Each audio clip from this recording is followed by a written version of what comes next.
Hi everybody, it's Harvard Lawyer Lee. Well, we are in for more news. Yes, believe it or not, more news about Amber Heard. She has filed a new motion demanding a new trial. This is a supplement to the motion she filed just a week ago asking for a new trial. In this motion, she says she has brand new information about the infamous juror number 15. And she says now that she has new information, she knows that that person was never called for jury duty and should never have been on the jury. This information would be explosive if it had any meaning, but let's get into it. Does it? And you should know that what she's asking for is not simply an appeal or a chance to get any kind of piece of law redecided. No, she's asking for a mistrial in a brand new trial.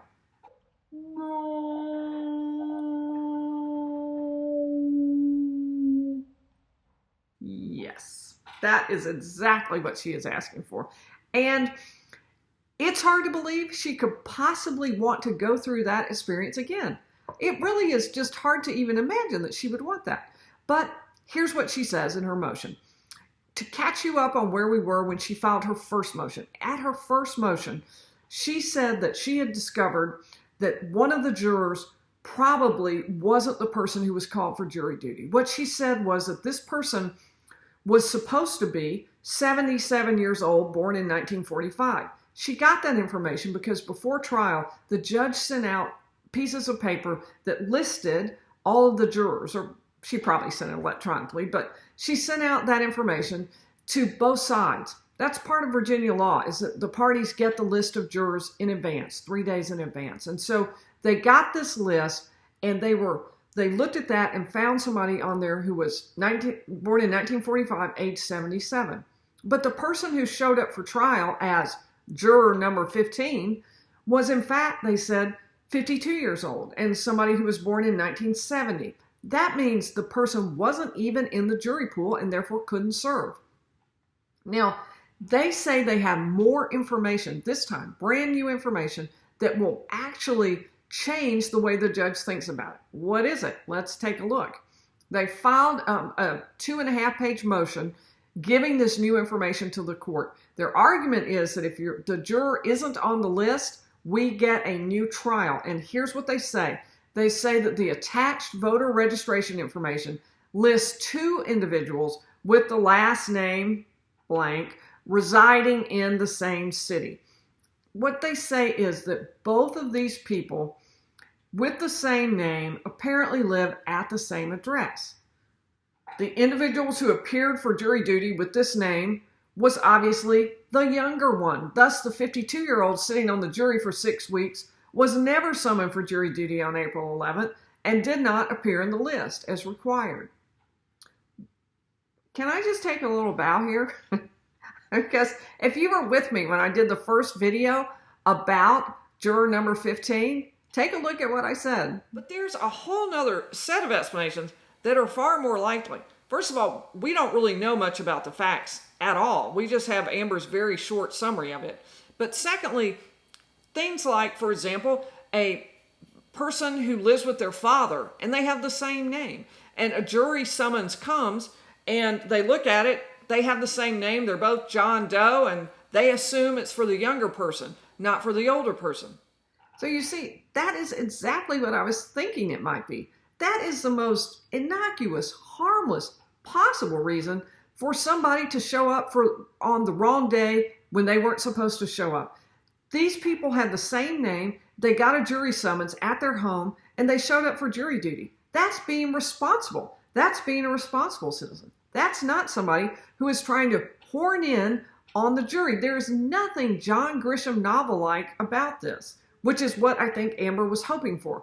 But not even John Grisham could make this very interesting. This is not a situation where somebody offed a juror so they could grab the jury summons and show up to change the way the trial went in. It's nothing like that. Instead, this is 2 people, same name, same address, and the wrong one shows up for jury duty. I see absolutely no harm in that. The only small thing in the motion that gave me a little pause was that they said the Fairfax County's juror questionnaire webpage requires all county residents to log in using their 7-digit juror number, zip code, and birth date. I don't know why when they logged in, what birth date did they put in? Obviously, we don't have that information. Even if they put in the wrong birth date or the other person's birth date, or if they put in the correct birth date and the system just accepted that because it knew that somebody of that birth date lived at that address, even if that happened, that is such a small deal. That is not the kind of thing that a case ought to be reversed on, because there doesn't seem to be any evil intent. So let's take a look at what the law is in this regard, because I think it shows that Amber's not going to get anywhere with this. So let's take a look at what Virginia law says, because there are two very important things that are said. The first is there's a case that came out in about 2002, Butler v. Commonwealth, and it said that when we use shall related to this jury panel, and we tell a government official you shall check, in this case, check IDs. In that case, it was another matter. But when we tell the official you shall do this, that's directory, not mandatory. What that means is we're telling them to do that. We're giving them directions, but it's not mandatory in the sense that we're going to overturn a verdict, overturn a jury verdict, just because the person did something wrong, the official did something wrong. There's also a section in that grouping of statutes related to jury selection that says any error in the information shown on such copy, and let me go ahead and clarify, this is the same section that says you, the court, have to give a list of who the jury members will be to both sides. Then the statute goes on to say any error in the information shown on such copy of the jury panel shall not be grounds for a mistrial or assignable as error on appeal, and the parties in the case shall be responsible for verifying the accuracy of such information. There are two really important points in there. The first is that this is such a small deal, it's not grounds for a mistrial. You can't even argue it on appeal. You can't even say it's an error on appeal. So this is not considered a big problem under Virginia law. Then the second thing it says is that the parties in the case shall be responsible for verifying the accuracy of such information. That is absolutely critical because of the fact that the parties knew who the jurors were for several days before trial. They saw them during jury selection, eyeball to eyeball, face to face, and then they saw them for 6 weeks of trial.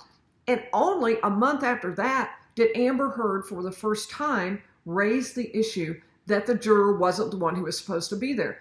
The juror who served was, according to Amber, 25 years younger than the person who was supposed to serve. Clearly, that was something they would have known about. They had known about that from the moment the jury set foot in there. They had the same information then.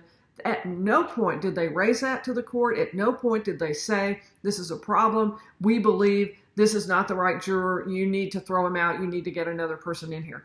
All of that could have been fixed before trial started.